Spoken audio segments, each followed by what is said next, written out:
तन मन धन सहयोग से हम खड़ा हैं। हमारे लिए जो खड़ा रहता है हम उनके लिए भी खड़ा रहते हैं। जो चाय पिलाता है उसको एक गिलास दूध पिला के रिटर्न दे देते हैं। जितेंद्र शर्मा का। और इनके ये मुखिया जी, वर्तमान मुखिया जी जो हैं, जो अमरिंदर जी हैं, हमारे भाई ही हैं, छोटे भाई हैं। लेकिन ये जो बोलते हैं कि मैं बिहार में सबसे ज़्यादा काम किया हूँ, इनसे ज़्यादा किस पंचायत में काम हुआ कम? इसलिए कि ज़्यादा इनके एक साल में 4 करोड़ का योजना आया, मनरेगा का फ्री कर दिया गया। और कहते हैं कि इसके बाद चुनाव नहीं लड़ूंगा तो जनरल सीट ही खत्म हो जाएगा, तो लड़ पाएंगे कहाँ से? जनरल कास्ट जाते हैं, लड़ेंगे कैसे?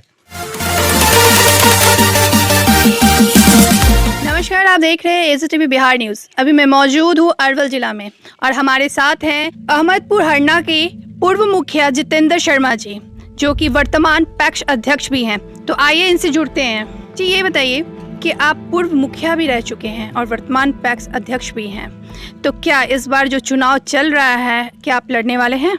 नहीं, हम चुनाव नहीं लड़ने वाले हैं। चूँकि पैक्स के चुनाव में ही हम घोषणा कर दिए थे कि मुखिया का चुनाव नहीं लड़ेंगे। हमारे प्रत्याशी मुन्ना जी हैं, इनकी पत्नी ममता देवी ये चुनाव लड़ तो रहे हैं। आप अपना समर्थन मुन्ना जी को दे रहे हैं, उनकी पत्नी ममता जी को? मुन्ना जी को जो आप समर्थन दे रहे हैं, क्या लगता है कि मुन्ना जी जैसा काम आपने पिछले 10 सालों में किया है, मुन्ना जी की वाइफ कर पाएंगी?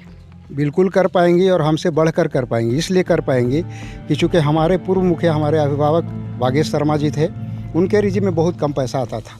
तो जितना पैसा आता था उन्होंने विकास के कार्य में लगाया, उनसे ज़्यादा पैसा फिर हमारे रिजिम में आया।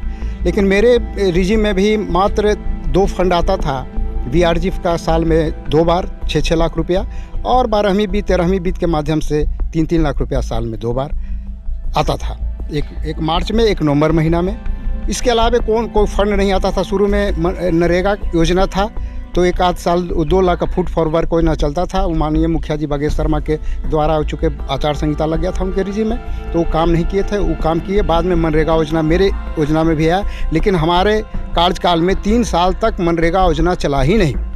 जैसा कि वर्तमान मुखिया से मेरी बात हुई और उन्होंने कहा कि 15 साल बनाम 5 साल, जैसा कि आप पूर्व मुखिया रह चुके हैं, इस पर आप क्या बोलना चाहेंगे? बिल्कुल यह बात बोलना चाहेंगे कि जितना फंड मात्र एक लास्ट जो मेरा 2016 का जो जब हम चुनाव लड़ रहे थे, तो 1 साल पहले 2015 में मात्र 90 लाख का मनरेगा योजना से काम हो पाया। इसके बाद मैं पहले भी बता चुका हूं कि 3 साल तक मनरेगा योजना चला नहीं। और इनके ये मुखिया जी, वर्तमान मुखिया जी जो हैं, जो अमरिंदर जी हैं, हमारे भाई ही हैं, छोटे भाई हैं। लेकिन ये जो बोलते हैं कि मैं बिहार में सबसे ज़्यादा काम किया हूँ, इनसे ज़्यादा किस पंचायत में काम हुआ कम? इसलिए कि ज़्यादा इनके एक साल में 4 करोड़ का योजना आया, मनरेगा का फ्री कर दिया गया।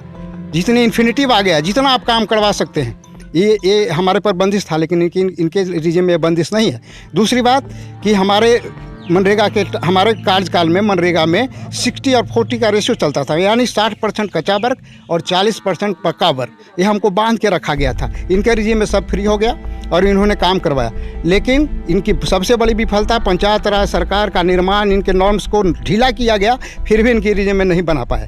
इसलिए नहीं बना पाए कि इनकी डर था, क्योंकि दोनों तरफ से इनका वोट लेना था। इनका वोट लेना उद्देश्य है। क्योंकि पहली बार ही घोषणा की थी कि मैं ऐसे करूंगा, वैसे करूंगा, चुनाव नहीं लड़ूंगा, और कहते हैं कि इसके बाद चुनाव नहीं लड़ूंगा तो जनरल सीट ही खत्म हो जाएगा, तो लड़ पाएंगे कहाँ से? जनरल कास्ट जाते हैं, लड़ेंगे कैसे?